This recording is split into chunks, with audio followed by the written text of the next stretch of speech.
जैसी दृष्टि वैसी सृष्टि। एक बार एक राजा की सभा में एक चंदन के बहुत बड़े व्यापारी ने प्रवेश किया। राजा की दृष्टि उस पर पड़ी तो उसे देखते ही अचानक उसके मन में विचार आया कि कुछ ऐसा किया जाए ताकि इस व्यापारी की सारी संपत्ति राजकोष में जमा कर दी जाए। व्यापारी जब तक वहां रहा, राजा का मन रह रहकर उसकी संपत्ति को हड़प लेने का करता रहा। कुछ देर बाद व्यापारी वहां से चला गया। उसके जाने के बाद राजा को अपने राज्य के ही एक निवासी के लिए मन आए ऐसे विचारों के लिए बहुत खेद होने लगा। राजा ने सोचा कि मैं तो प्रजा के साथ न्यायप्रिय रहता हूँ, आज मेरे मन में ऐसा बुरा विचार क्यों आया। उन्होंने अपने मंत्री को सारी बात बताकर समाधान पूछा। मंत्री ने कहा, इसका उत्तर देने के लिए आप मुझे कुछ समय दें। राजा मान गए। मंत्री विलक्षण बुद्धि का था। वह इधर उधर के सोच विचार में समय न खोकर सीधा व्यापारी से मैत्री गांठने पहुंचा। व्यापारी से मित्रता करने के बाद उसने पूछा, मित्र, तुम चिंतित क्यों हो? भारी मुनाफे वाले चंदन का व्यापार करते हो, फिर चिंता कैसी? व्यापारी बोला, मेरे पास उत्तम कोटि के चंदन का बड़ा भंडार जमा हो गया है।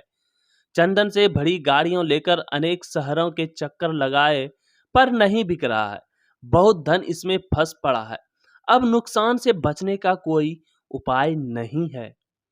व्यापारी की बातें सुनकर मंत्री ने पूछा, क्या हानि से बचने का कोई उपाय नहीं? व्यापारी हंसकर कहने लगा, अगर राजा की मृत्यु हो जाए तो उनके दाह संस्कार के लिए सारा चंदन बिक सकता है। अब तो यही अंतिम मार्ग दिखाई देता है। व्यापारी की इस बात से मंत्री को राजा के उस प्रश्न का उत्तर मिल चुका था जो उन्होंने व्यापारी के संदर्भ में पूछा था। मंत्री ने व्यापारी से कहा, तुम आज से प्रतिदिन राजा का भोजन पकाने के लिए 40 किलो चंदन राज रसोई के लिए भेज दिया करो। पैसे उसी समय मिल जाएंगे।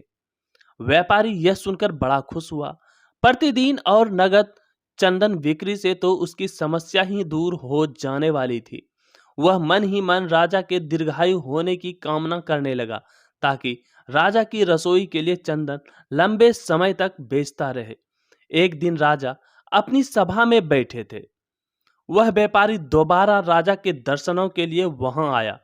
उसे देखकर राजा के मन में विचार आया कि यह कितना आकर्षक व्यक्ति है। इसे पुरस्कार स्वरूप अवश्य कुछ दिया जाना चाहिए। राजा ने मंत्री से कहा, यह व्यापारी पहली बार आया था तो उस दिन मेरे मन में कुछ बुरे भाव आए थे और मैंने तुमसे प्रश्न किया था। आज इसे देखकर मेरे मन के भाव बदल गए। इसे दूसरी बार देखकर मेरे मन में इतना परिवर्तन कैसे हो गया? मंत्री ने उत्तर देते हुए कहा, महाराज, मैं आपके दोनों ही प्रश्नों का उत्तर आज दे रहा हूं। यह जब पहली बार आया था तब यह आपकी मृत्यु की कामना रखता था। अब यह आपके लंबे जीवन की कामना करता रहता है। इसलिए आपके मन में इसके प्रति दो अलग अलग तरह की भावनाओं ने जन्म लिया है।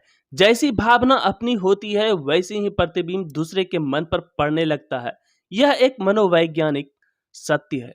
धन्यवाद दोस्तों।